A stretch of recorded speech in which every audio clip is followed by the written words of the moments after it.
waa ji mooy def buzz ginnaaw bi mu nettalee histoire moom ak jabar ji salaam sama gay waa ji nee na dafa doxaan jabar ji ci Facebook mais dafa changé tour mu nangu ñu échangeante ñoom ñaar ay contact ñuy waxtaan 24 heures sur 24 nee na jabar ji di ko wax lépp lu muy dund ci sëy bi li mu manqué yépp ndaxte moom bi mu duggee ci sëy bi ba léegi demul resto demul piscine demul fenn foo xamante ni si bëgg a dem ànd ak jëkkër ji mais teewul waa ji daf koy encouragé nee na waa ji sax nee na moom daf ko daan yónnee xaalis ci beneen tour daan ko yónnee ay cadeau ci beneen tour nee na jamono di wéyandi ba nu joxante ñoom ñaar rendez-vous nee na nag avant loolu moom gel bi daf ko daan proposé pour ñu gisante mais à chaque fois benn excuse pour ñu bañ a gisante nee na nag un jour mu décidé daal di fixé benn rendez-vous moom ak jabar ji ci benn restaurant moom dafa daan toog ak jabar ji di yónnante message WhatsApp ñoom ñaar te jabar ji du xam ki muy waxal rendez-vous jabar ji dañu ko tey suñu famille dañoo am tour dafa la bëgg a dem jëkkër ji bàyyi ko mu dem nee na bi mu ko bàyyee mu dem nag si la dem échangé wu jël oto bi daal di koy jiitu ci restaurant bi ñu joxantee rendez-vous bi ñu demee nag moom moo njëkk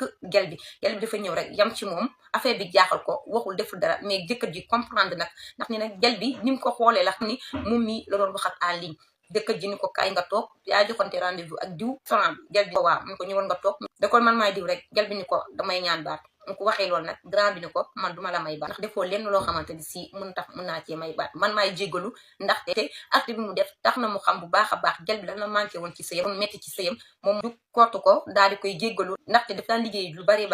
manque boobu tamit absence boobu da daan feeñ ci gel bi te en ligne gel bi di ko wax noonu la def ba comprendre xam ne gel bi lii ak lii da ko manqué ci sëyam mu doon loo xamante ni si doy na waa trop ay ci mi ngi noonu sama